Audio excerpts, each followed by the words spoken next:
Hello dear students, स्वागत है आप सबका एक बार फिर आपके अपने यूट्यूब चैनल एजुकेशन मंत्रा में, जहां मिलता है आपको इंग्लिश का बेस्ट नॉलेज। तो डियर स्टूडेंट्स, पिछले क्लास में हम लोगों ने बात किया था, क्या बात किया था पिछले क्लास में? अब तक हम लोग वॉइस की लगभग 3 क्लासेस ले चुके हैं। तो फर्स्ट वाले क्लास में आप लोगों ने इंट्रोडक्शन जाना था कि वॉइस ज़रूरी है तो क्यों ज़रूरी है। फिर दूसरा क्लास आप लोगों ने देखा जिसमें आपको असर्टिव सेंटेंस देखने को मिला। असर्टिव में मतलब अफर्मेटिव और निगेटिव दोनों आपने देख लिया। बाद में फिर आप लोगों की जो नेक्स्ट क्लास चली थी वो थी इंट्रोगेटिव सेंटेंस की, जिसमें मैंने दोनों तरह के इंट्रोगेटिव सेंटेंस के एक्टिव वॉइस को पैसिव में कन्वर्ट करना बताया था। उसमें जो है कि सिंगल इंट्रोगेटिव यानी कि जो सेंटेंस हेल्पिंग वर्ब से शुरू होते हैं उनको कन्वर्ट करना, और जो दूसरा वाला होता है जिसमें डबल इंट्रोगेटिव होता है, जिसमें क्वेश्चन वर्ड दिया हो, उनको कन्वर्ट करना। ये आप लोगों ने सीख लिया था। बस एक छोटा सा क्लास और बाकी लग गया था पैसिव वॉइस में, जिसे हम लोग आज जानने वाले हैं। वह छोटा सा क्लास क्या रह गया, थोड़ा सा ध्यान दीजिए। इंट्रोगेटिव में जैसा कि मैंने आप लोगों को ट्रांसलेशन में बताया था, उसमें से कुछ चीज़ें छूट गई थी जो कि इंट्रोगेटिव जैसी ही हैं। तो फिर आज हम लोग उन्हीं को लेके चलेंगे। क्या क्या जानना बाकी लग गया था ये देखते हैं हम लोग। जैसे मान लीजिए हमारे पास कुछ शब्द ऐसे हैं, जैसे एक हमारे पास शब्द है हु, ठीक है। आज हम लोग इसको लेके चलेंगे। अगर ये हमारे पास शब्द हु दिया हुआ है एक्टिव वॉइस में, तो पैसिव वॉइस में कन्वर्ट करते समय इसे बदलना पड़ता है किसमें? बाय हुम में। ये ध्यान रहे, ठीक है, बाय हुम में चेंज करना पड़ेगा। तो साथ ही साथ हम लोग एग्जाम्पल को भी लेके चलते रहें, ठीक है, ताकि जो चीज़ें छूटी हुई हैं उनको एग्जाम्पल के साथ ही क्लियर करते चला। जैसे मान लेते हैं एग्जाम्पल दिया है, ये आपका एक्टिव वॉइस है। एक्टिव वॉइस में लिखा हुआ है, ठीक है, हु डिड कॉल और you. Who did call you यानी कि तुम्हें किसने बुलाया या तुम्हें कौन बुलाया। अब देखिए मैंने पैसिव वॉइस में इसको कहा क्या कि हु के जगह पे क्या लिख दीजिए? बाय हुम लिख दीजिए। हु शुरू में दिया है, आप शुरू में ही लिखिए क्या? By whom.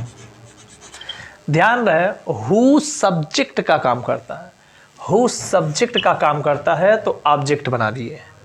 ये है हेल्पिंग वर्ब, ये है मेन वर्ब और ये है सब्जेक्ट। ध्यान रहे, ये ऑब्जेक्ट है, sorry, subject, helping verb, main verb, object, ठीक है। तो आपने ऑब्जेक्ट को सब्जेक्ट बना दिया, क्लियर हो गया। अब आप हेल्पिंग वर्ब लिखेंगे, लेकिन ध्यान रहे ऑब्जेक्ट को सब्जेक्ट बना के हेल्पिंग वर्ब लिखना होता है। आपका ऑब्जेक्ट है यू और इसे आप सब्जेक्ट भी बनाएंगे तो यू ही रहेगा, यू रहेगा। टेंस है आपका प्रेजेंट, पास्ट इंडेफिनिट, और पास्ट इंडेफिनिट के पैसिव वॉइस में वाज या वेयर आता है। यू के साथ वेयर आना चाहिए। वेयर हो गया। अब क्या करेंगे कि आप इस ऑब्जेक्ट को सब्जेक्ट बना लीजिए। चूंकि ये क्वेश्चन वर्ड टाइप का है ना, तो क्वेश्चन वर्ड, हेल्पिंग वर्ब, फिर सब्जेक्ट आना चाहिए। तो इसको आप बनाइए सब्जेक्ट। ये हो गया आपका सब्जेक्ट यू, ठीक है।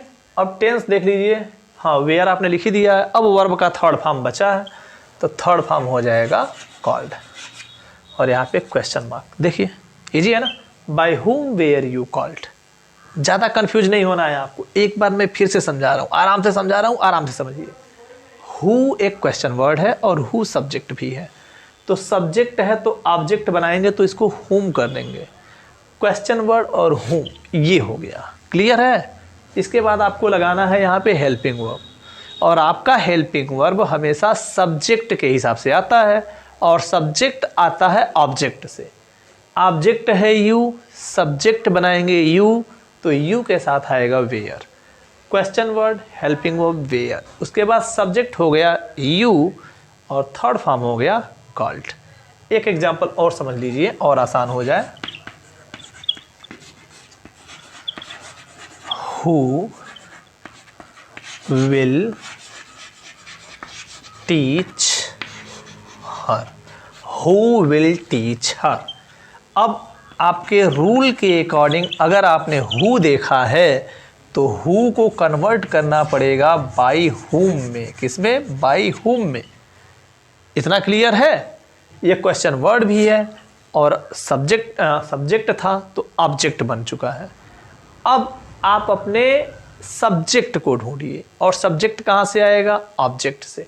ध्यान रहे, सब्जेक्ट को तो ऑब्जेक्ट बना दिए। सब्जेक्ट ये है, सब्जेक्ट है, ये हेल्पिंग वर्ब है, ये मेन वर्ब है, और ये ऑब्जेक्ट है। तो ऑब्जेक्ट आपका हर है, इसको बनाएंगे सब्जेक्ट, और सब्जेक्ट के हिसाब से लिखेंगे हेल्पिंग वर्ब। तो हेल्पिंग वर्ब आपका हो जाएगा विल, यानी बाय हुम विल। अब क्या बचा? इस ऑब्जेक्ट को सब्जेक्ट करेंगे तो सी हो जाएगा। और टेंस देखिए, विल के साथ टीच फर्स्ट फॉर्म, यानी कि है फ्यूचर इंडेफिनिट। फ्यूचर इंडेफिनिट के पैसिव में विल बी और शैल बी आता है, तो ये हो गया बी। अब थर्ड फॉर्म आपके पास क्या बचा है? टॉट। ये हो गया, by whom will see be taught. Clear है? अगर आप क्लियर हो तो आप लोगों के लिए भी एक एग्जांपल यहाँ पे मैं दे रहा हूँ, आप लोग करिए इसको।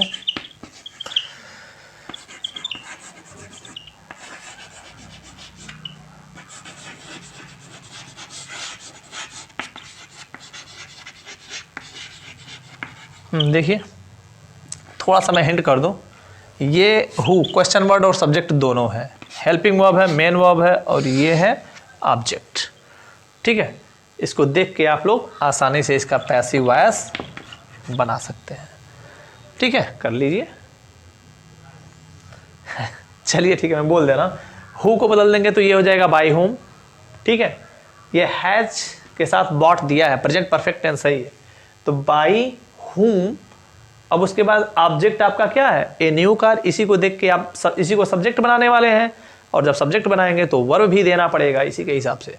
तो by whom has a new car been, a new car. उसके बाद अभी देखिए बीन इसका बचा हुआ है पैसिव वॉइस में, फिर आएगा बॉट, लास्ट में क्वेश्चन मार्क आप ऐड कर देंगे। तो इस तरह के सेंटेंस को आप लोग बड़े आसानी से सॉल्व कर सकते हैं। ये हु पे आधारित क्वेश्चंस हैं, हु पे आधारित सेंटेंसेस हैं। ठीक है, तो थोड़ा सा हम लोग अब और आगे बढ़ते हैं, इसको क्लियर करें।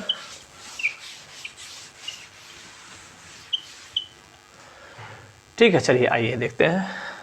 ये बाय होम वाला हो गया, यानी कि एक चीज हो गया। अब देखिए हमारे पास कुछ और भी शब्द है, जैसे है विच, हुज, और एक हो जाएगा हाउ मेनी। हाउ मेनी, ध्यान रहे कि ये तीनों शब्द भी इसी तरह से काम करेंगे। ये जब भी आए और इसके साथ में कोई नाउन जुड़ा हो, कैसा नाउन? सजीव नाउन जुड़ा हो। तो सजीव नाउन जुड़ा हो तो इसको हम लोग कन्वर्ट कैसे करेंगे? करते समय ये हो जाएगा बाई विच। हुज है तो ये हो जाएगा बाई हुज, और अगर ये है तो हो जाएगा बाई हाउ मेनी। ठीक, और इन तीनों के साथ में जो आपका नाउन आएगा सजीव वाला, वो इनके साथ में रहेगा, कहीं जाएगा नहीं। ठीक है, ध्यान रहे इस बात का। अब सीधे हम लोग एग्जाम्पल पे आके देखें। जैसे मान लीजिए कहा जाए एक्टिव वॉइस में एक सेंटेंस अगर आपके सामने आ गया, विच बॉय, विच बॉय, यहाँ पे लिख दिए प्लेस, और यहाँ पे हो गया हॉकी। ध्यान से समझिए, ध्यान से समझिए। मैंने आपसे कहा था इन शब्दों के साथ अगर कोई भी सजीव नाउन आए तो वह क्या बन जाता है? सब्जेक्ट बन जाता है। और ये प्लेज लिखने का मतलब हो गया प्रेजेंट इंडेफिनिट टेंस, और ये आपके पास बचा क्या? ऑब्जेक्ट बचा। आइए पैसिव वॉइस करते हैं इसका। मैंने क्या कहा? विच को बाय विच करेंगे, हुज को बाय हुज करेंगे, हाउ मेनी को बाय हाउ मेनी करेंगे। कब? जब सजीव नाउन रहेगा तब। अब यहाँ पे सजीव नाउन आप देख रहे हैं, तो सजीव नाउन देख रहे हैं तो कर सकते हैं। आप करेंगे बाय विच बॉय। ठीक है, ये सब्जेक्ट भी है, ये क्वेश्चन वर्ड भी है। क्वेश्चन वर्ड है तो शुरू में आ गया। अब इसके बाद आपको हेल्पिंग वर्ब देना पड़ेगा। आप देखिए कि यह बता रहा है प्रेजेंट इंडेफिनिट टेंस, मतलब आप इस MR में से कोई एक यूज करेंगे। कैसे? सब्जेक्ट को देख के। सब्जेक्ट कहाँ से आएगा? ऑब्जेक्ट से आएगा। ये ऑब्जेक्ट है, यही बनेगा सब्जेक्ट, और इसी के हिसाब से आएगा हेल्पिंग वर्ब। सिंगुलर है कि प्लूरल? ठीक है ना? तो हम लिखेंगे is. By which boy is.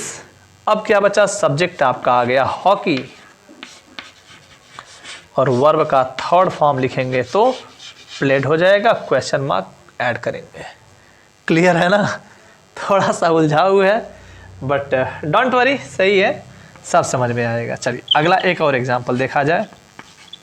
अगला एग्जाम्पल कहता है, क्या कहता है? देखिए क्या कहता है। Whose sister will sing a song. Whose sister will sing a song. अब यहाँ पे हुज सिस्टर, ये ना बच्चों क्वेश्चन वर्ड भी है और सब्जेक्ट भी है। क्या है? क्वेश्चन वर्ड भी है और ये सब्जेक्ट भी है।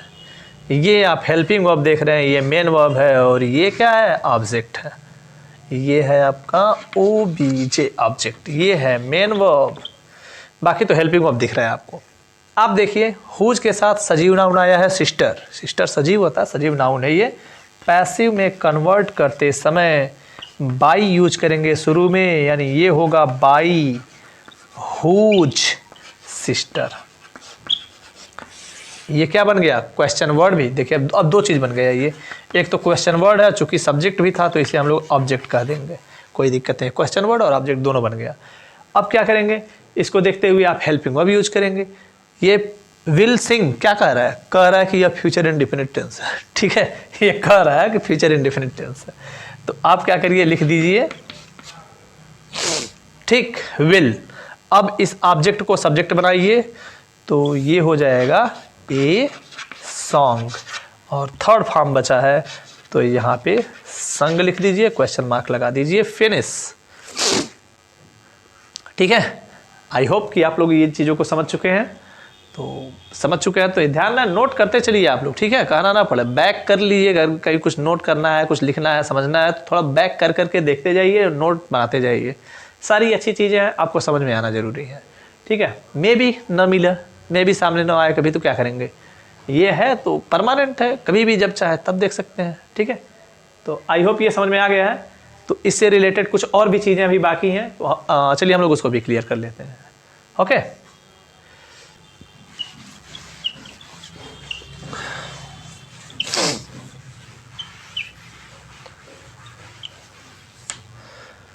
चलिए बाकी जो चीज़ें हैं यहीं से क्लियर हो जाएंगे। ये अगर ऐसा दिख रहा हो और इसके साथ आने वाला नाउन निर्जीव हो, क्या हो? निर्जीव हो। ठीक है, आने वाला नाउन अगर निर्जीव हो जाएगा तब दो चीज़ें बचती है। इसे हम तब क्वेश्चन वर्ड कहेंगे और इसे तब ऑब्जेक्ट भी कह सकेंगे। अगर यही सजीव नाउन होता तो सब्जेक्ट कहते, लेकिन यहाँ पे निर्जीव हो गया इसीलिए ऑब्जेक्ट कहना पड़ेगा। ठीक है, देखते हैं आगे। तो करना क्या है? अगर इसके साथ में कुछ ऐसा दिया हुआ है तो कुछ नहीं, बस जैसे रहेगा वैसे ही विच, हुज और हाउ वेरी के साथ नाउन जो जुड़ा रहेगा उसको जोड़े रखेंगे, उसे क्वेश्चन वर्ड या ऑब्जेक्ट के प्लेस पे रखते जाएंगे। सीधे एग्जाम्पल थे, समझिए आप लोग। एग्जाम्पल आप लोग बढ़िया समझते हैं, बड़ी समझदार हैं आप लोग। ठीक है, खाली एग्जाम्पल समझ पाते हैं। देखिए मान लीजिए लिखा है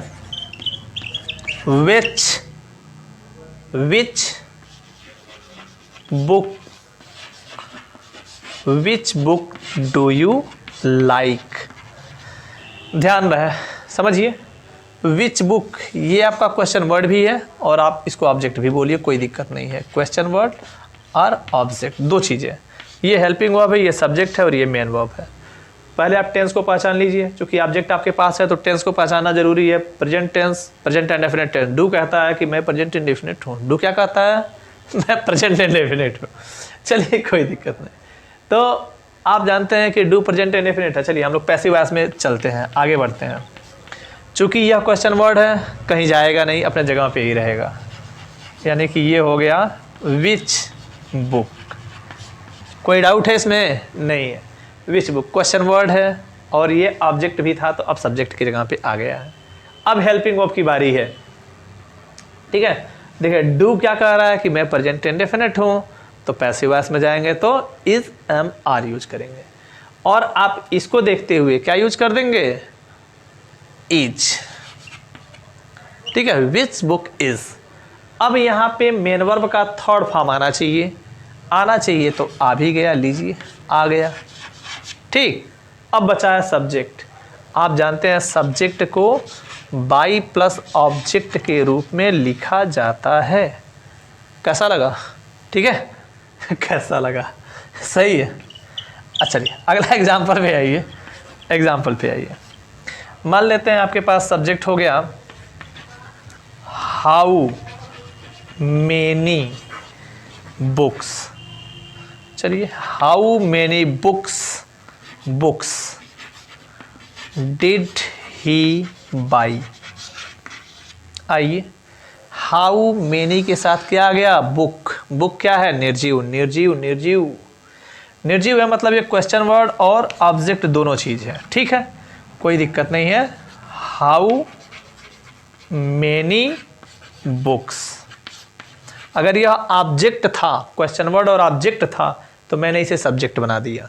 ये बहुवचन है, और बहुवचन है तो डिड को देखते हुए मैं यहाँ पे वेयर लिखूंगा। कंफ्यूज नहीं ना है, पास्ट इंडेफिनिट टेंस में वाज वेयर के साथ थर्ड फॉर्म आता है। हाउ मेनी बुक्स वेयर, ठीक। अब क्या बचा है, बाई का थर्ड फॉर्म बॉट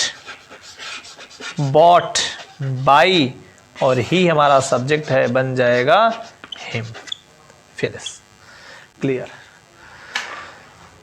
बस तो डियर स्टूडेंट्स समझ लिए आप, इसको देख लिए कि अगर इनके साथ में सजीव नाउन आएगा तब ये क्वेश्चन वर्ड और सब्जेक्ट का काम करेंगे, लेकिन अगर इनके साथ में निर्जीव नाउन कोई आ रहा है तो ये क्वेश्चन वर्ड और ऑब्जेक्ट का काम करेंगे।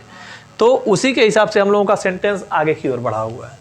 तो आई थिंक कि आप लोग अब लगभग पूरे टेंस को पैसिव वॉइस में कन्वर्ट करना सीख लिए हैं, इसमें कोई डाउट नहीं है।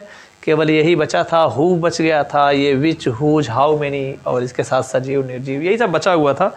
तो इसको मैंने पिछले क्लास में इसलिए नहीं शामिल किया ना कि अभी जो छोटे बच्चे हैं जो सीखना शुरू किए, जो पहली बार अभी सीख रहे हैं, वॉइस देख रहे हैं, तो वो कंफ्यूज ना हो। नहीं तो अगर वो कंफ्यूज हो जाएंगे शुरू में ही तो गड़बड़ हो जाएगा ना, फिर नहीं समझ पाएंगे। तो बेहतर है कि मज़ा आया, आपको सीखने में मज़ा आया, मुझे सिखाने में मज़ा आया। तो आज के क्लास को हम लोग बस यहीं पे बंद करेंगे। बाकी मिलेंगे हम लोग अब अपने नेक्स्ट क्लास में। कुछ ज़रूरी चीज़ें, जैसे कि कुछ ज़रूरी चीज़ों में अब वही इम्परेटिव सेंटेंस आपका पूरा का पूरा बचा हुआ है, कुछ मॉडल्स बचे हुए हैं, अब उनको भी हम लोग 1 या 2 क्लास में लेके देख लेंगे, फिर ये आपका वॉइस चैप्टर ख़त्म हो जाएगा, ठीक है। तो डियर स्टूडेंट्स आप लोग थोड़ा समय की नज़ाकत को समझिए और रजाई को त्यागिए, आलस को त्यागिए, नींद को दूर भगाइए, थोड़ा अच्छे से पढ़िए, कंसंट्रेट होकर पढ़िए, सारी चीज़ें आपके समझ में आएंगी। एक एक चीज़ को पॉइंट वाइज एकदम अच्छे तरीके से, बेसिक तरीके से आपको समझाया जा रहा है। आप कहीं से कंफ्यूज होने लायक ना रहें, और कोई आपको कंफ्यूज करे भी ना, कोई कर ही नहीं पाएगा। अगर आपके कॉन्सेप्ट्स क्लियर हैं तो आप कंफ्यूज नहीं होंगे। और अब तो देखा जा रहा है कॉम्पिटिटिव एग्जाम्स में भी बहुत अच्छी अच्छी चीज़ें क्वेश्चन लिख रहे हैं लोग, उसमें वॉइस भी दे रहे हैं। पहले तो हम लोग जब कॉम्पिटिटिव एग्जाम्स में जो है टेंस नहीं होता था, ट्रांसलेशन नहीं होता था, ट्रांसलेशन नहीं देते थे, ट्रांसलेशन देने लगे लोग। वॉइस के भी 2-3 क्वेश्चन आपको मिलेंगे। मान के चलिए कि अगर 25 क्वेश्चन अगर आपके इंग्लिश किसी भी कंपटीशन एग्जाम में अगर 25 क्वेश्चन इंग्लिश के आने हैं, तो उसमें कम से कम 1, 2, 3 क्वेश्चन वॉइस से, 2-3 क्वेश्चन नरेशन से, ट्रांसलेशन से 2-3 क्वेश्चन, 2-4 क्वेश्चन टेंस से होंगे, कुछ मॉडल्स से होते हैं, कुछ सब्जेक्ट वर्ब एग्रीमेंट से होता है, कुछ कंडीशनल से होता है, ठीक है। इस तरह के सभी पूरे पार्ट को मिलाकर तब पेपर रेडी किया जाता है। कंफ्यूज करने की कोशिश आपको की जाती है कि आपका ग्रामेटिकल पार्ट कितना स्ट्रांग है, और आप जितने स्ट्रांग रहेंगे चीज़ें उतनी अच्छी समझ में आएंगी, आप मार्क उतना बेहतर गेन करेंगे, नॉलेज भी आपकी अच्छी रहेगी। ये सब चीज़ें कभी आपको अगर सामने से बोलना पड़ जाए तो बोल भी सकते हैं। अब मान लीजिए आप एक्टिव वॉइस में नहीं बोल पा रहे हैं, पैसिव में ही बोल दिए तो क्या बुराई है, मतलब तो वही है ना, मतलब कहीं नहीं बदला, मतलब नहीं बदले तो अरे मतलब नहीं बदलता है तो वो ट्रांसफॉर्मेशन होता है, इंटरमीडिएट का टॉपिक है। क्लास 11-12 वालों के लिए बहुत ज़रूरी टॉपिक है वो, क्योंकि उनके एग्ज़ाम में तो आना आता है, वहाँ भी एग्ज़ाम में आना आता है, बाकी कंपटीशन के अगर एग्ज़ाम आप लोग देते हैं तो वहाँ भी आना आता है। तो क्यों ना शुरू से ही बेस बना के स्ट्रॉन्ग किया जाए, ठीक है। तो आप लोग अच्छे से पढ़िए, ताकि मौसम का आनंद उठाइए। Be happy, be healthy. Thank you for watching this class.